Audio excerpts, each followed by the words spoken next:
పరిగెత్తాడు. అది వినబడే కదా డేవిడ్ డ్రైనార్డ్ రెడ్ ఇండియన్ల మధ్య పరిగెత్తాడు. అది వినబడే కదా డేవిడ్ లివింగ్స్టన్ చైనా దక్షిణాఫ్రికా పరిగెత్తాడు. అది వినబడే కదా భక్తులు ఎక్కడెక్కడి నుంచి ఎక్కడెక్కడికో పరిగెత్తారు. మరి నీకెందుకు వినబడట్లేదు? ఒకవేళ వినబడిందా దాన్ని తీవ్రంగా తీసుకోవట్లేదా? అప్రియమైన దేవుని బిడ్డలారా, మీరు వచ్చే దారిలో చూస్తూ వచ్చారు. చిన్నోళ్ళు పెద్దోళ్ళు, వయసులో పెద్దవాళ్ళు, కాళ్ళకి దెబ్బ తగిలినోళ్ళు రోడ్డు మీద మీరు వచ్చేటప్పుడు విజిల్ వేస్తూ కర్ర తీసుకొని ఎర్రటి ఎండలో నిలబడి చిన్నంగా బోండమ్మా, చిన్నంగా బోండమ్మా, జాగ్రత్తగా బోండయ్యా, జాగ్రత్తగా బోండి అంటున్నారు చూసారా? ఎందుకో తెలుసా? అన్నా, మేము ప్రకటించేదానికి మాకు ఇది లేదు, నువ్వు ప్రకటించు, మేము నీకు సహకరిస్తామన్నా. దేనికి తమ్ముడా, దేనికి చెల్లి అంటే ఆత్మలన్నా, ఆత్మలు.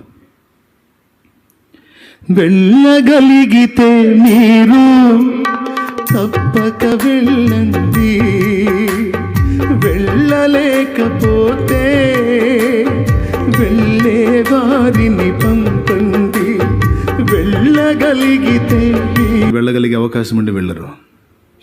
కొంతమంది వాళ్ళకి వెళ్ళే అవకాశం లేదు కానీ వెళ్ళే వాళ్ళకి తోడ్పాటు అందించరు, కోఆపరేట్ చేయరు. ఎందుకంటే నేను చెప్తున్నాను, నమ్మట్లేదు. విశ్వాసులే కానీ దేవుడిని నమ్ముతున్న వాళ్ళని చెప్పుకుంటున్న బిడ్డలే కానీ దేవుని మాటలు నిజంగా నమ్మట్లేదు. తమ్ముడా, ఇంతవరకు నువ్వే రక్షణలోకి రాలేదే. నువ్వు రక్షణలోకి వస్తే నిన్ను బలపరుచుకొని నిన్ను వాడుకొని అనేక మందిని రక్షిద్దామని ఆయన ఎదురు చూస్తున్నాడే. ఇంతవరకు నువ్వే ఆయన రక్తంలో కడగబడకపోతే, నీకే రక్షణ లేకపోతే నువ్వు ఇంక అనేకులు ఏమి రక్షిస్తావు?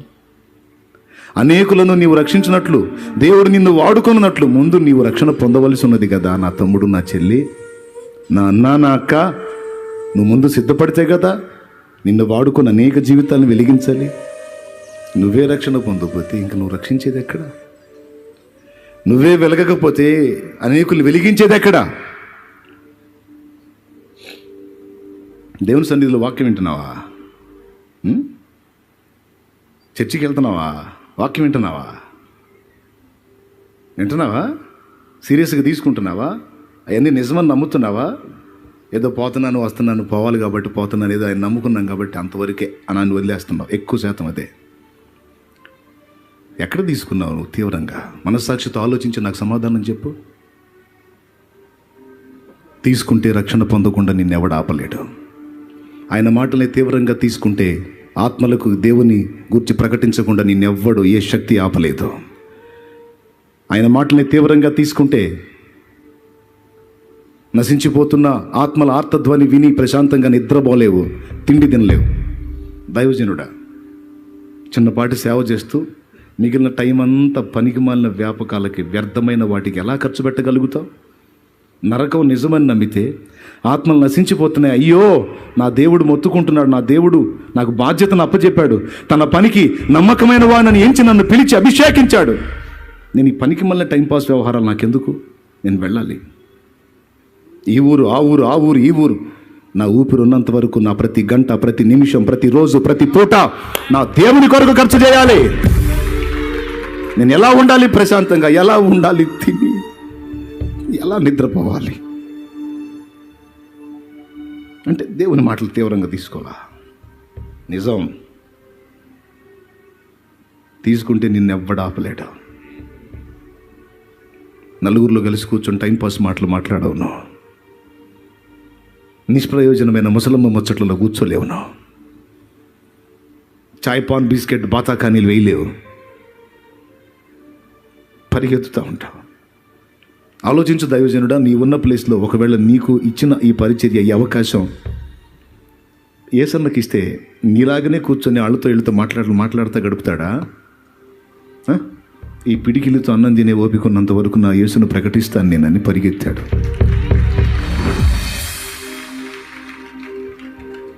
ఆఖరికి కారులో బెడ్ మీద పండుకొని సంఘానికి వాక్యం చెప్పి వచ్చాడు.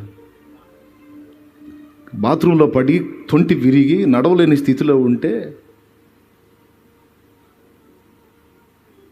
ఒక గుడ్డ తీసుకొచ్చి కాలు కట్టిపించుకొని, అరే నన్ను తీసుకెళ్ళి కారు ఎక్కించను రా అన్నా. ఎందుకన్నా? ఇంతలో దెబ్బ తగిలిందన్నా, ఇరిగిందన్నా, తొంటి ఇరిగిందన్నా, ఇంకో చోట ఎముక ఇరిగిందన్నా. వద్దన్న పండుకున్నాను. నువ్వు రే దైవజనుడికి మాట ఇచ్చాను రా, నేను వాక్యం చెప్తాననే. నా ప్రభు పని కోసం నేను మాట ఇచ్చారా? నా కాలే కదరా ఇరిగింది, నా గొంతు బాగానే ఉంది, నన్ను తీసుకెళ్ళి ఏంట్రా, అందులో ఏంట్రా, కారులో ఎక్కించండి రా. నేను వెళ్ళి నా బిడ్డలకి చెబుతాను, నా బిడ్డలు ఎదురు చూస్తుంటారా, అన్న వస్తాడని ఎదురు చూస్తుంటారా. ఊపిరి ఆగిపోయినప్పుడే రా అన్న ఆగిపోయేది, ఊపిరి ఉన్నంత వరకు అన్న ఆగటానికి లేదు, తీసుకెళ్ళండి రా నన్నని వెళ్ళాడు ఆయన. ఒకవేళ నీకు ఇచ్చిన ఈ ఆరోగ్యం, ఈ ఆయుష్, నీకు ఇచ్చిన ఈ అవకాశం, ఈ ఛాన్స్ అన్నకిస్తే ఒక పూట ఉంటాడా? బాతకాని ముచ్చట్లలో ఉంటాడా? టైంపాస్ పాప్కార్ తింటాడా? పరిగెత్తుతాడు తమ్ముడు.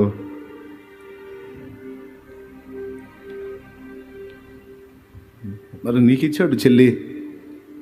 ఎంతోమంది ఆడపిల్లలు దేవుని పనికి అద్భుతంగా వాడబడ్డ తల్లులు వెళ్ళిపోయారు.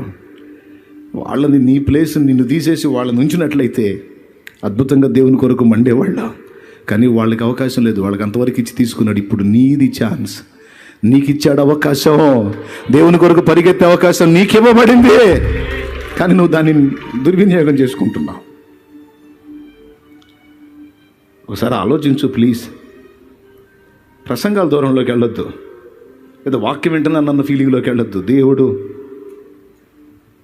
నిన్ను స్ట్రైట్గా హెచ్చరిస్తున్నాడు. ఒకసారి ఆలోచించమని చెప్తున్నాడు. ఆలోచించండి. దేవుడు చెప్పిన మాటలో మీరు ఎవరికైనా శ్రమ సంభవించినా పరిష్కారాలు వెతుక్కోండి, అలా ప్రార్థన చేయమన్నాడు. రోగి అయి ఉన్నాడా? స్వస్థత కొరకు దైవజనులను పిలిపించి ప్రార్థన, సేవ సంఘ పెద్దలను పిలిపించి ప్రార్థన చేయమన్నాడు. సంతోషం కలిగిందా? కీర్తన పాడమన్నాడు. మనకు ముందున్న వాళ్ళు దేవుని మాటలు ఎంత తీవ్రంగా తీసుకున్నారో తెలుసా? డిఎల్ మూడీ అనే దైవజనుడు సువార్త ప్రకటన కొరకు అడవిలోకి వెళ్ళాడు. సాయంత్రం వేళ వాళ్ళందరూ మేము కూడుకుంటాం, మీరు రండి అంటే సిద్ధపడుతున్నాడు. భయంకరమైన చలి జ్వరం వచ్చేసింది. చలి జ్వరం వచ్చేసి గడగడ వణుకుతున్నాడు. తన దగ్గర ఓ పరిచారకుడు ఉన్నాడు. నేను ఇలాగైతే సాయంత్రం వాళ్ళకి సువార్త చెప్పలేనయ్యా, నాకు ఇది తగ్గాలి అన్నాడు. అయ్యా మీరు అసలుకే పెద్ద వయసు వచ్చింది, ఈ చలి జ్వరంతో ఇంతసేపు వణుకుతున్నారు, ప్రాణం పోతుందేమన్నంతగా భయం కలుగుతుంది నాకు. వద్దులేయ్యా, సాయంత్రం వద్దులేంటే కాదు, ఒకవేళ వదిలితే ఊపిరి అక్కడే వదులుతాను, కానీ నేను వెళ్ళి వాళ్ళకి ప్రకటించాలి. నాకు అవకాశం ఇచ్చారు, నాకు ప్రభు ఛాన్స్ ఇచ్చాడు, నేను వెళ్ళి ప్రకటించాలి. ఎట్లయ్యా మరి ఈ జ్వరం, ఈ చలి ఇంతసేపు ప్రాణం పోయేటట్టుంది, మీకు ఎట్లా? భయంకరమైన ఉష్ణం, వేడి, జ్వరం, తట్టుకోలేక వణుకుతున్నాడు. అప్పుడు ఒక మాట అన్నాడు. దేవుని మాట ఎంత తీవ్రంగా తీసుకున్నారో చూడండి. దేవుని ప్రకటించాలి, అది తీవ్రంగా తీసుకున్నారు. అంతేకాదు వాక్యాన్ని నమ్మే విషయంలో కూడా ఎంత తీవ్రంగా ఉన్నారంటే, వాక్యం చెప్పాడు కదయ్యా నూనె రాసి ప్రార్థించమని, నాకు నూనె రాసి ప్రార్థన చేయయ్యా అన్నాడు. అప్పుడు ఆ పరిచారకుడు అన్నాడు, మన దగ్గర నూనె ఎక్కడుంది గారు? కిరోసిన్ ఆయిల్ ఉంది అన్నాడు. కిరోసిన్ ఆయిల్ ఉందా?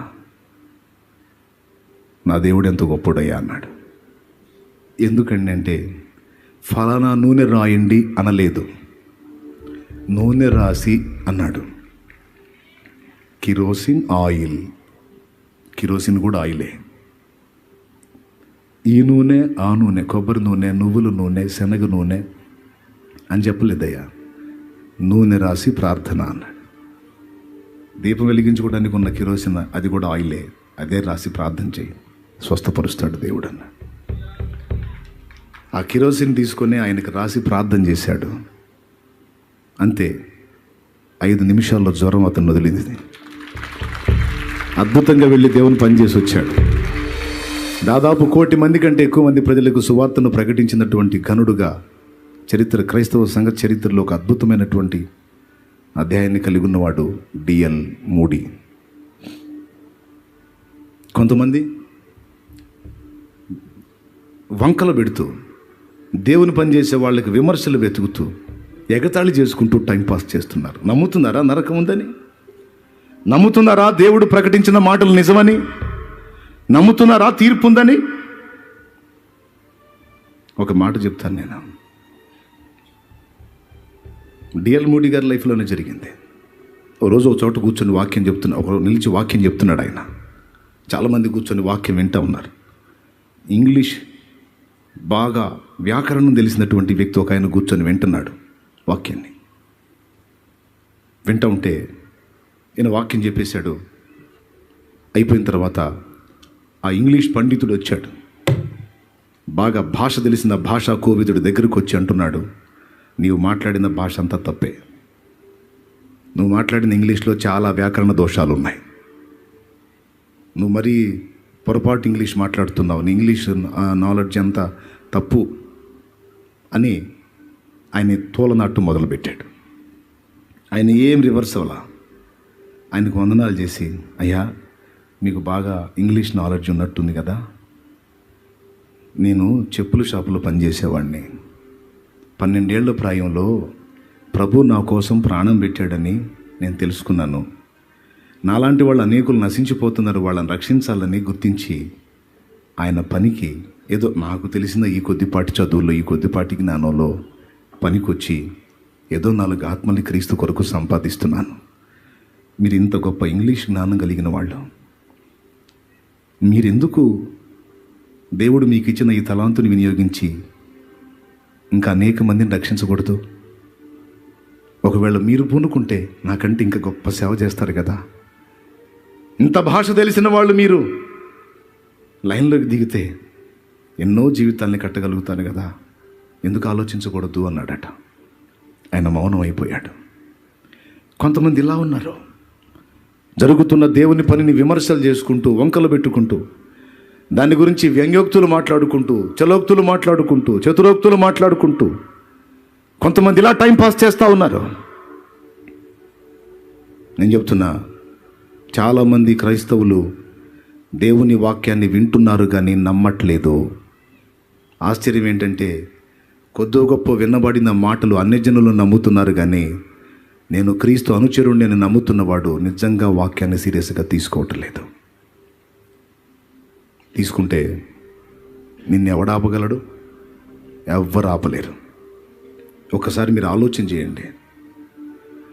దైవజనులు, విశ్వాసులు, ఇంకా రక్షణలోనికి రానటువంటి వాళ్ళు మీ అందరినీ 100 ప్రసంగాలు ఎలా ఒకే ఒక్క మాటతో స్ట్రైట్గా దేవుడు టార్గెట్ చేశాడు. కనీసం ఈ రోజన్నా నువ్వు తీవ్రంగా తీసుకుంటావా? సీరియస్గా? అయిపోయింది, నేను ముగిస్తున్నా. నా మట్టుకు నేను దాన్ని తీవ్రంగా తీసుకోవాలని నిర్ణయించుకున్న దేవుని మాటల్ని తీసుకున్నాను. నేనుండను, నా వల్ల కాదు. కడుపు నిండా తిని కంటి నిండా నిద్రపోదామని నేను ప్రయత్నించినా నా వల్ల కాదు. 75 సంవత్సరాలు దాటిన పెద్ద వయస్కుడు ఒక ఆయన శరీర బలహీనతకు గురై కొడుకు దగ్గరికి వెళ్ళాడట. కొడుకు ఉద్యోగస్తుడు. ఈ 75 సంవత్సరాలు వయసున్న ఈ పెద్ద ఆయన సేవ చేశాడు అద్భుతంగా. చివరికి విశ్రాంతి కొరకు కొడుకు దగ్గరికి చేరాడు. తండ్రి అంటే కొడుకు చాలా ప్రేమ, గౌరవం. నాన్న వచ్చేసరికి అన్నీ రెడీ చేసి నీట్గా ఏర్పాటు చేసి, తండ్రికి ఏది తక్కువ కాకుండా, ఇటు దైవజనుడు మరియు తండ్రి గనుక ఆయన అన్ని జాగ్రత్తగా చూసుకోవాలని అన్నీ రెడీ చేసి, నాన్నకి ఏది ఇష్టమో అన్నీ ఏర్పాటు చేసి, ఏది తక్కువ కాకుండా ఒక అద్భుతమైన గదిని సిద్ధపరిచి అన్నీ ఏర్పాటు చేసి, నాన్న మీకోసం నాన్న అంటే నవ్వుకుంటూ లోపలికి వెళ్ళాడట. ఏదో ఆహారం పెట్టారు, బాగా తింటాడు అనుకుంటే కొంచెం తిని అక్కడ వదిలేశాడు. రూమ్ బాగుంది, ఏర్పాట్లు బాగున్నాయి, డాడీ హాయిగా రిలాక్స్ అవుతాడు, మంచిగా రెస్ట్ తీసుకుంటాడు అనుకుని పిల్లల్ని కూడా ఆ వైపుకు వెళ్లకుండా ఎవ్వరూ సప్పుడు చేయొద్దు, నిశ్శబ్దం అని అంత సైలెంట్ చేశాడు. ఎవరు పిల్లలు కూడా ట్రాటల్లా. పెద్ద ఆయన హాయిగా రిలాక్స్ అవ్వాలి, నిద్రపోవాలని. మధ్యరాత్రి అయింది. తలుపు గేడేసుకోవాల. పెద్ద ఆయన దగ్గర కేసుంది. మధ్యరాత్రి తండ్రి బాగా నిద్రపోతుంటాడని, నిద్రపోతున్న తండ్రిని చూసి సంతోషపడాలని కొడుకు వచ్చాడు. మెల్లగా డోరు తీశాడు. డోరు తీస్తే వాళ్ళ నాన్న అటు ఇటు తిరుగుతూ ఏడుస్తున్నాడు. ఏడుస్తున్నాడు. ఏదో ఆయనకి ఏం జ్ఞాపకాలు వచ్చినాయో అని మళ్ళీ డోర్ దగ్గరికి లాగి వెళ్ళిపోయాడు. మరుసటి రోజు వెళ్ళాడు. మరుసటి రోజు అదే టైంకి వెళ్ళాడు. డోర్ తీశాడు. ఆ పెద్ద ఆయన అటు ఇటు తిరుగుతూ ఏడుస్తున్నాడు. కళ్ళ మీద నీళ్లు కారిపోతున్నాయి. మూలుగుతున్నాడు, ఏడుస్తున్నాడు. డౌట్ వచ్చింది, ఏదో మొత్తానికి నాన్న చాలా నలుగుతున్నాడని తండ్రి దగ్గరికి వెళ్ళాడు. కొడుకు వెళ్ళి చూశాడు, మాట్లాడట్లా. ఏంది నాన్న, ఏమైంది, ఎందుకు ఏడుస్తున్నావు? నేనేమైనా తక్కువ చేశానా? నీకేమైనా ఇబ్బంది కలిగిందా? నీ శరీరంలో ఏమైనా బలహీనంగా ఉందా? హాయిగా నిద్రపోవచ్చు కదా, నీ హెల్త్ కూడా ఏం కాకుండా చూసుకుంటాను కదా. నువ్వు హాయిగా నిద్రపోతే, నువ్వు కడుపు నిండా తింటే, నువ్వు కంటి నిండా నిద్రపోతే నాకు సంతోషం కదా నాన్న. నీకు ఇష్టమైన పదార్థాలు వండి పెట్టినా అంత తింటున్నావు, వదిలేస్తున్నావు. ఆతమర్చి నిద్రపోతావు, ఎదురు చూస్తుంటేనేమో మేలుకొని తిరుగుతున్నావు నాన్న. ఏంది నాన్న, ఏం జరిగిందంటే అప్పుడు కొడుకుని దగ్గరికి పిలిచి చెప్తున్నాడు, నరకంలో నశించిపోతున్న ఆత్మల ఆర్తధ్వని నా చెవులకు వినపడుతుందిరా. నా యేసయ్య సైనికుల్లో ఒక సైనికుడు పని ముగించి గదిలోకి చేరాడురా. ఆ సైనికుడి వెలితి అక్కడే ఉండిపోయిందిరా. అందుకని నా ప్లేస్లో పోరాడే యోధుడు లేడు. ఆత్మల ఘోష నా చెవులకు వినబడుతుంది. నాకు నిద్ర రావట్లేదురా. నాకు నిద్ర ఎట్లా పట్టింది నా కుమారుడు? నాకు నిద్ర రావట్లేదురా, ఆత్మలు రా అన్నాడట. తండ్రి కన్నీళ్లతో మాట్లాడుతున్న ఈ మాటలు కొడుకు ఏడ్చాడు. ఏడ్చి తండ్రి రెండు కాళ్ళు పట్టుకొని కన్నీళ్లతో ఒక మాట, నాన్న, ఒక సైనికుడు తన ప్లేస్ ఖాళీ చేసి రిటైర్ అయ్యాడు అన్నావు కదా. లేదు నాన్న, మరో సైనికుడు జాయిన్ అవుతాడు నాన్న, మరో సైనికుడు జాయిన్ అవుతాడు నాన్న. ఎవరు నాయన? నేనేనా? నేనే. నువ్వు ఏదో జాబ్ అది చేస్తున్నావు నాన్న, నాకొద్దు. అది ఎంత తీవ్రమైన విషయం అయితే నువ్వు అన్నాహారాలు కూడా వదిలిపెట్టేసి ఇంత దారుణంగా దుఃఖిస్తున్నా. నీ కడుపును పుట్టిన నేనేంటి నాన్న ఇట్లాగా? నో, నేను వెళ్తాను నాన్న. ఇప్పుడు చెప్పు, నీ యేసయ్యకి చెప్పు, నా ప్లేస్ను నా కొడుకు భర్తీ చేశాడని చెప్పు నాన్న. ఇప్పుడు చెప్పు చెప్పు అని ఆ కుమారుడు దేవుని పనిలోకి వెళ్ళిపోయాడు. ఈ మాట నేను మీకు ఎందుకు చెప్పానంటే, దేవుడు ఎదురు చూస్తున్నాడు. సైనికురాళ్ళ కోసం ఎదురు చూస్తున్నాడు. సైనికుల కోసం ఎదురు చూస్తున్నాడు. సాతాను కోటలలో బందీలైపోయిన ఆత్మలను బయటికి తీసుకొని రావటానికి త్రాగుడు, వ్యభిచారం, జోదం, దొంగతనం, నరహత్య, మాంత్రిక విద్య, శాపగ్రస్తమైన ఆరాధన, వ్యర్థమైన క్రియల్లో, ఘోరమైన పాపాల్లో నశించిపోతున్న స్థితిలో సాతాను బంధించినటువంటి ఆత్మల్ని బయటికి తీసుకొచ్చే సైనికుల కోసం, యోధుల కోసం, దేవుని వీరుల కోసం ప్రభు చేతులు చాచి ఉన్నాయి. వస్తావా నా కోసం? వస్తావా నా కోసం? నేనున్నానని అనగలవా? తండ్రి, ఇదిగో నీ దాసుని నేను, నీ దాసురాలి నేను. దానికంటే ముందు అసలు నువ్వు రక్షించబడాలి కదా. ఈరోజు మారు మనసు పొందుతావా? ఈరోజు ఒక తీర్మానం చేసి పాప క్షమాపణ నిమిత్తం బాప్తిసం పొంది ముందు నువ్వు రక్షించబడతావా? నువ్వు వెలిగించబడతావా? నిన్ను దీవించి, నిన్ను ఆశీర్వదించి, నువ్వు ఎదుర్కొంటున్న ప్రతికూలతల్ని తొలగించి, నీ జీవితాన్ని శుభప్రదం చేసి అనేకులకు ఆశీర్వాదకరంగా నిన్ను చేయాలని ఆయన ఎదురు చూస్తున్నాడు. తెగించే దమ్ము నీకుందా? గుండె ధైర్యం నీకుందా? ఉంటే ఐఎమ్ రెడీ. నేను నా ప్రభు కొరకు ఇప్పుడే సిద్ధపడుతున్నానన్నా. దేవుని మాటల్ని నేను తేలిగ్గా తీసుకోలా, సీరియస్గా తీసుకుంటున్నాను. ఇటు విని ఇటు వదిలే ఇట్లా నేను రెడీ అయిపోయాను. ఈ క్షణాన్ని నువ్వు బాప్తిసం ఇచ్చిన తీసుకోవడానికి నేను సిద్ధం అంటే నీ కుడి చేతినెత్తి చూపించు. చేతినెత్తి చూపించడమే కదా, లేచి నిలబడు. లే.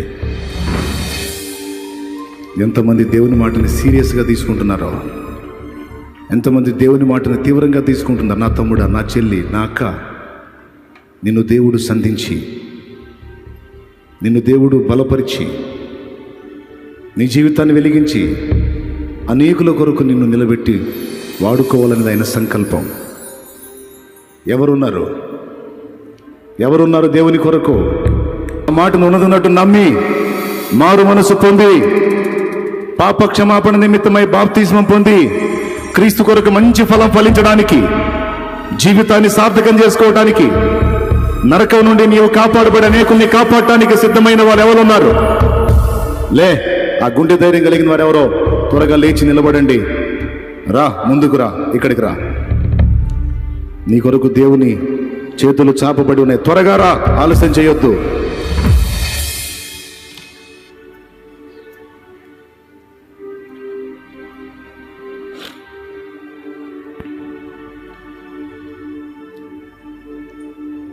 లేట్ చేయొద్దు, పరిగెత్తు. ఇంతమందిలో ఈరోజు నీ తీర్మానం నా దేవుడు చూస్తున్నాడు. నువ్వు సామాన్యంగా బ్రతకడానికి లేదు, నువ్వు దేవుని కోసం వెలగాలి. ఒక వెలుగు, అనేకుల్ని వెలిగించాలి యేసు నామములో. జ్ఞానుల్ని సిగ్గుపరచుటకు లోకంలో ఉన్న వెర్రి వారిని దేవుడు ఏర్పరచుకున్నాడు. ఈరోజు నిన్ను పిలుస్తున్నాడు, నిన్ను ఏర్పరచుకున్నాడు ప్రభు. పరిగెత్తాలి, లేట్ చేయొద్దు. ఈరోజు గడిస్తే రేపు నీదో కాదో తెలియదు. త్వరగా వచ్చేసేయ్. నీకోసమే ఈ శ్రమ, నీకోసమే ఈ ప్రయాస, నీకోసమే ఈ కూటాలు. దేవుని పరిశుద్ధాత్మ నిన్ను సూటిగా దర్శించి మాట్లాడుతున్నప్పుడు నీలో వినబడుతున్న దైవ స్వరాన్ని నొక్కేయొద్దు. పిరిగి పందలాగా భయపడి వెనకడుగు వేయొద్దు. ఎవరికో దేనికో భయపడి దేవుడిచ్చిన ఈ సువర్ణ అవకాశాన్ని కోల్పోవద్దు. పరిగెత్తు. దేవుడు నీ కోసం తలుపులు తెరిచున్నాడు. రక్షణ ద్వారాలు ఇంకా ముయ్యబడలేదు, నీ కోసం తెరిచున్నాయి. నీ కోసం అరికాలు మొదలు నడినెత్తి వరకు, శిరం మొదలుకొని సిరిపాదం వరకు తూట్లు తూట్లు తూట్లు తూట్లు తూట్లు గాయపరచబడ్డాడు నా యేసు. ఆయన రక్తము నీ కొరకే చిందించబడి ఉన్నది. ఆయన రక్తములో కడగబట్టానికే నిన్నింత సేటు పిలుస్తున్నాడు. త్వరగా దేవుని మాటలు నిజమని నీవు నమ్మితే, నరకం నిజమని నీవు నమ్మితే, ప్రభువు ఇచ్చే నిత్య జీవం నిజమని నీవు నమ్మితే ఎవరు ఆపగలరు నిన్ను? ఎవరు ఆపగలరు నిన్ను? ఏ కులం ఆపలేదు, ఏ మతం ఆపలేదు, ఏ అధికారం ఆపలేదు, ఏ మనుషుడు ఆపలేడు. నిన్నాపటం ఎవడి తరం కాదు. ఏ వ్యసనాలు, ఏ బలహీనతలు, ఏ పాపం నిన్నాపలేదు. ఏ సైతాను నిన్నాపలేదు.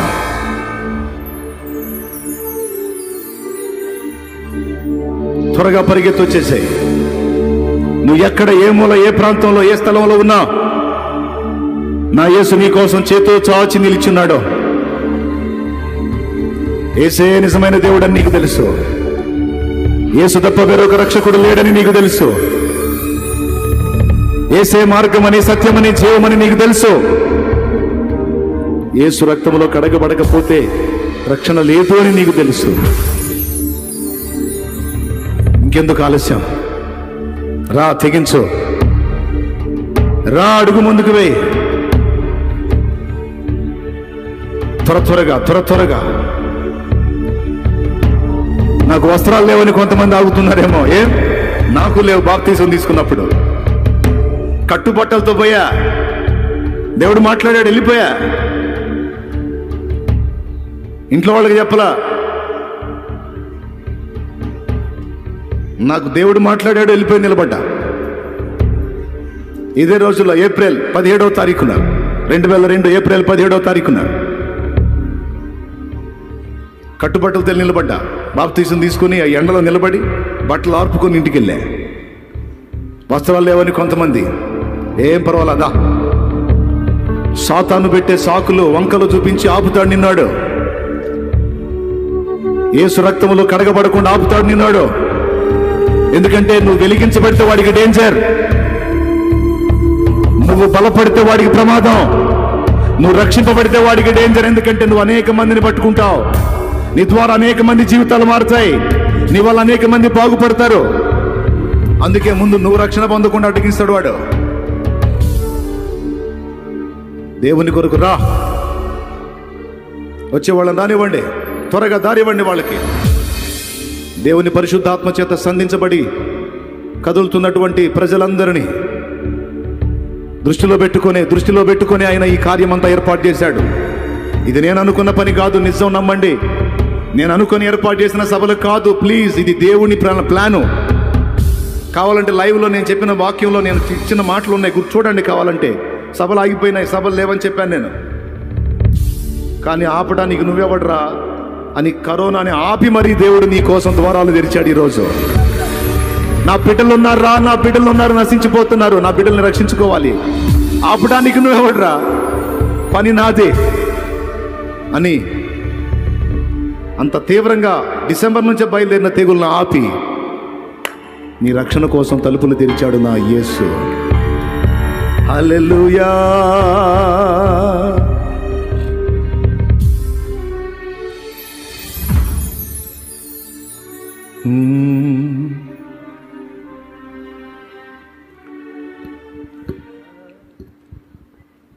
నా గటి మీద చేయిని వేసి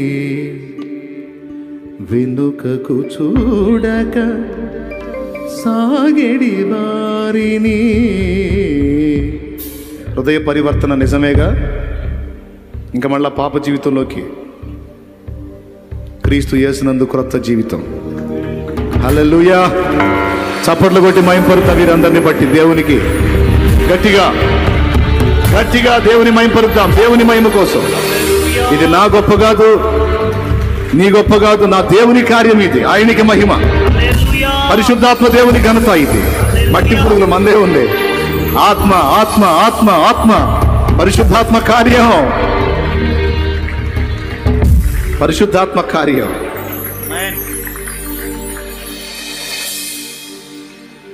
ఎన్ని ఇబ్బందులైనా, ఎన్ని బాధలైనా, ఎన్ని కష్టాలైనా, మేలైనా కీడైనా, ఎవరిని భయపెట్టినా యేసుతోనే జీవితం. ప్రాణం తీస్తానన్నా యేసుతోనే, వెళ్ళేస్తానన్నా వెయ్యి, నాకు యేసు చాలు. మా కార్యాలకి నేను పిలవం, పర్వాలేదు, యేసు చాలు. ఊరు మొత్తం ఒకటి, నువ్వు ఒక్కదాని, నువ్వు ఒకటి నీ ఇష్టం, పర్వాలేదు, నాతో యేసున్నాడు, యేసు ఉంటాడు, చాలు. మా ఫ్రెండ్షిప్ నుంచి నేను పక్కన పెట్టేస్తున్నావు, పర్వాలేదు. మాతో పాటు ఇక తాగవా, తాగను. మాతో పాటు పేకాడవా, ఆడను. మాతో పాటు విచ్చలవిడిగా తిరగవా, తిరగను.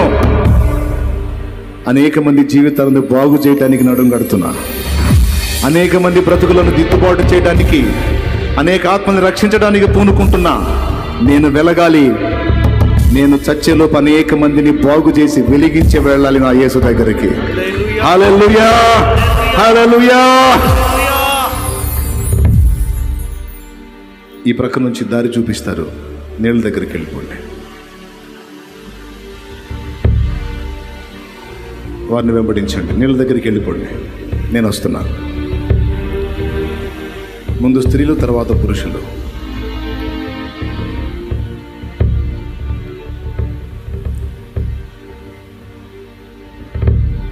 నెక్స్ట్ మీరు కూడా కదలండి. ఇంకా ఇంతమంది సమూహంలో ఎవరైతే దేవుని మాటని ఇంకా తీవ్రంగా తీసుకోలేదో, ఇంకెంతమంది అయితే టేక్ ఇట్ ఈజీగా తీసుకున్నారో మీ ఇష్టం. దేవుని ఆత్మ కదిలి నిన్ను స్ట్రైట్గా ప్రశ్నించాడు ఆయన. దేనికో భయపడి, ఎవరికో భయపడి, ఏదో ఆలోచించుకొని వెనకడుగు వేయొద్దు నా తమ్ముడు. నువ్వు కావాలి నా యేసయ్యకు, నువ్వు కావాలి. యేసు నిన్ను ప్రేమిస్తున్నాడు, యేసు నిన్ను కోరుకుంటున్నాడు. వెనకడుగు వేసే చెల్లి, తమ్ముడో, తెగించి క్రీస్తు యేసును బట్టి ధైర్యముగా అడుగు ముందుకు వేయి. చూడు ఎన్ని జీవితాలు ఒక మంచి తీర్మానంలోకి వచ్చాయో, ఎన్ని బ్రతుకులు ఒక తీర్మానంలోకి వచ్చాయో. ఎంతమంది తమ తీవ్రతని, దేవుని పట్ల తమకున్న గౌరవాన్ని, దేవుని మాట పట్ల తమకున్న గౌరవాన్ని చాటి ఇదిగో ముందుకు వచ్చారు. ఇంకెవరెవరు ఉన్నారో రండి, మొత్తం రండి. పదండి నాన్న, ఇప్పుడు పదండి.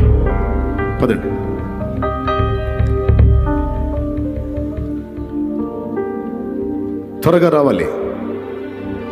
సిగ్గులు బిడియాలు తీసి అవతల పెట్టేసేయండి. ఇది నీ ఆత్మరక్షణకు సంబంధించిన విషయం. నమ్మి బాప్తిస్మం పొందువాడు రక్షింపబడింది, నమ్మని వానికి శిక్ష విధింపబడిందని రాయబడి ఉంది. ఇది నీ ఆత్మరక్షణకు సంబంధించిన విషయం. ఇంకా ఎవరైనా ఉంటే పిలిచాను నా ధర్మంగా. నిర్ణయం మీదే. అందరం పైకి లేచి నిలబడదాం. అందరం పైకి లేచి నిలబడదాం. దైవజనులు సాల్వన్ అన్న ద్వారా అందించినటువంటి మాటల్ని మర్చిపోవద్దు. సత్యమును అంగీకరించటం, సత్యమును అనుసరించి నడుచుకోవటం, సత్యం నుండి తొలగిపోకుండా సత్యంలో స్థిరంగా ఉండటం, మూడవది సత్యమును అనుసరించి ప్రవర్తించటం చాలా ప్రాముఖ్యమైన సంగతులు. వీటితో పాటు నా ద్వారా దేవుడు అందించిన మాట, దేవుని మాటల్ని తీవ్రంగా తీసుకోండి. ప్రసంగాలు విని ఓ మంచి ప్రసంగం విన్నానని 4 మార్కులు వేసుకుని వెళ్ళిపోవటం కాదు. అందులో నుంచి దేవుడు నాతో ఏది నన్ను టార్గెట్ చేశాడు, ఏది నన్ను ప్రశ్నించాడు, 100 అవసరాల ఒక్క మాట చాలు కర్తవ్యం నువ్వు గ్రహించడానికి. నువ్వు పనికి పూనుకొని అడుగు ముందుకు వేస్తే చాలా ఆత్మలు ఉన్నాయి నీ కోసం, చాలా జీవితాలు ఉన్నాయి నీ కోసం వెలిగించబట్టానికి. ఒక చోట ఆగకూడదు సేవకుడా, ఒక చోట ఆగకూడదు. చచ్చేంత వరకు ఎక్కడో చోట ఆత్మల్ని కదిలిస్తూనే ఉండాలి, ఆత్మల్ని ప్రభావితం చేస్తూనే ఉండాలి, ఆత్మల్ని రక్షణలో నడిపిస్తూనే ఉండాలి. తీసుకో, సీరియస్గా తీసుకో. టైంపాసులు పక్కన పెట్టేశాయి. సెల్ ఫోన్ వాడు అవసరాన్ని బట్టి, కానీ నీ టైంను అక్కడ వాడు మోసగించి దొంగిలించేస్తున్నాడు, అక్కడ మోసం చేస్తున్నాడు. దాన్ని హద్దుల్లో పెట్టు. వాడొద్దని నేను చెప్పట్లా, వాడాలి. ఫోన్ అవసరం, వాడాలి. ఇప్పుడు డబ్బులు అందులో నుంచి పంపించుకోవాల్సి వస్తుంది, వాడుకో సెల్ ఫోన్. కానీ హద్దు ఉంది, కానీ హద్దు దాటిపోతుంది. టైంపాస్ మాటలు, పనికి మాలిన టైంపాస్లో దైవజనుల టైం చాలా లాస్ అయిపోతుంది. పోనీయొద్దు. గుర్తుపెట్టుకో, నీకున్న ఈ అవకాశం పౌలుకి ఇస్తే, నీకున్న ఈ ఆయుష్కాలం, ఈ ఆరోగ్యం, ఈ జీవితం, ఈ అవకాశం అపోస్తలుడైన పౌలుకి ఇస్తే ఎంత పని చేస్తాడు? పేతురుకి ఇస్తే, దైవజనులకి ఇస్తే, డేవిడ్ బ్రెనార్డ్కి ఇస్తే నీలాగా నాలాగా ఉంటాడా? ఏసన్నకి ఇస్తే, ఏసన్న ఏమని అడిగాడు తెలుసా? చివరిలో నా కోసం ప్రార్థన చేయండి రా, ఒక్క అవకాశం నాకు ఏసై ఇస్తే మళ్ళీ ఒక్కసారి ఆంధ్ర రాష్ట్రం మొత్తాన్ని మళ్ళీ క్రీస్తు కొరకు కదిలించాలని ఉందిరా అన్నాడు. ఒక అవకాశం ఏమని అడగండి రా దేవుణ్ణి, మళ్ళీ ఒక్కసారి మొత్తాన్ని కదిలించాలని ఉందిరా. కానీ ఇవాళ తీసుకున్నాడు దేవుడు ఆయన్ని. కానీ ఆయన అడిగిన అవకాశం నీకు ఇచ్చాడన్నా. చూడండి, కారులో చూడండి, ఆయన పొజిషన్ చూడండి. ఆ స్థితిలో ఉండి వాక్యం చెప్పాడు. నేను చెప్పేది అబద్ధాలా? నగ్న సత్యం. తీసుకున్నాడు. ఊరూరా, వాడవాడ, పల్లె, పట్టణం, ప్రాంతం, ఇతర రాష్ట్రాల్లో కూడా వెళ్ళి యేసు సుచరిత్ర గల దేవుడు, యేసు లోకరక్షకుడు, యేసు మోక్ష మార్గం, యేసునందు విశ్వాసం ఉంచడం ద్వారా రక్షణ అని ఎలుగెత్తి చెప్పినటువంటి భక్తులు దాటి వెళ్ళిపోయారు. చచ్చిన సింహం కంటే బతికున్న కుక్క మేలు కదా అన్నాడు ప్రసంగిలో. ఈరోజు అలాంటి వాళ్ళు మనం బతుకుతున్నాం. అయితే ఒక్కటి నమ్ముదాం, కుక్క వంటి వారమైన మనల్ని సింహాలుగా చేసి వాడుకునే యూదాగోత్రపు సింహం మన దేవుడు. ఖచ్చితంగా నిన్ను ఆయన అభిషేకించాడు ఈ వేళ. ఖచ్చితంగా ఆయన శక్తి నీ మీదకి పంపించాడు ఈ వేళ. ఖచ్చితంగా ఆయన ప్రభావం దించాడు ఈ వేళ నీ మీదకి. నేనేం భాషలు మాట్లాడలేదు అనుకుంటున్నావా? నేనేం కదిలిపోలేదు అనుకుంటున్నావా? నీ గుండె కదిలింది, నాకు తెలుసు. నీ గుండె కదిలింది, అది అసలు కదలిక. అందులో గాయమైంది, దాన్ని ఇంటికి వెళ్ళి చల్లార్చుకుంటావో, ఆ గాయాన్ని రేపుకొని దేవుని కోసం పరిగెత్తుతావో, నిర్ణయం నీదే. నేను ఒట్టిగా మాటలు చెప్పడం కాకుండా దేవుని కొరకు ఆయన కృపలో పడుతున్న ప్రయాసం మీ కళ్ళారా మీరు చూస్తున్నారు దైవజనులు. ఇది ఇంతటితో ఆగదో, ఇంకా చేయటానికి ముందుకెళ్తా. దేవుడు నాకు శక్తినిస్తే, దేవుడు నా కృపనిస్తే ఇంకా ప్రార్థించండి. సీరియస్గా తీసుకోండి దేవుని మాటలు. తమ్ముళ్ళు, మారు మనసు అంటే మారు మనసే, మళ్ళీ ఇటొక్కాలు కాదు. ప్రతి మాటని ఇది దేవుడు ఒప్పుకుంటాడా, ఒప్పుకోడా, నేను ఎందుకు ఇలా ఉండాలి, నో ఇట్లా ఉండకూడదు, నేను మారాలి. మనస్సాక్షిగా చెప్పుకుంటూ నీకు నువ్వే బోధించుకుంటూ జాగ్రత్తగా దేవుణ్ణి వెంబడించు. బోల్డన్న ఆత్మలు ఉన్నాయి నీ కోసం, నీ మాట కోసం, నీ నోటి నుంచి వచ్చేటువంటి సువార్త కోసం బోల్డంతమంది ఉన్నారు నాయన. అమ్మా మీకు 2 చేతులు ఎత్తి దండం పెట్టి చెప్తున్నాను, మీరు ప్రకటిస్తే రక్షించబడటానికి బోల్డన్న ఆత్మల్ని దేవుడు కలిగి ఉన్నాడమ్మా. బోల్డన్న ఆత్మల్ని మీరు రక్షించాలి. జాగ్రత్త, సిద్ధపడండి. నా అప్పులేంది, నా సమస్యలేంది, నా రోగాలేంది, నా బాధలేంది, నా ఇబ్బందులేంది అంటున్నావా? నేను చెప్పినట్లు దేవుని మాటల మీద దృష్టి నిలుపు. నువ్వు అవి అడ్రస్ కూడా లేకుండా పోతాయి మొత్తం. దేవుని కొరకు నేను అనును, దేవుని కొరకు ఇక నుంచి నేను, నశించిపోతున్న ఆత్మల కొరకు నేను అను.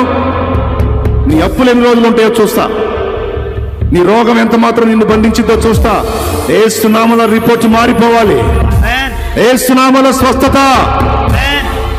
దేవుని కోసం కదా. చెడిపోయిన అవయవాలు కూడా తిరిగి బాగుపడతాయి, బాగుపడుతున్నాయి. నీ రిపోర్ట్ మారిపోయింది చూసుకో. వైద్యులు ఆశ్చర్యపోతారు చూడు. ఇది ఎలా సాధ్యం అంటారు చూడు నీ రిపోర్ట్ చూసి.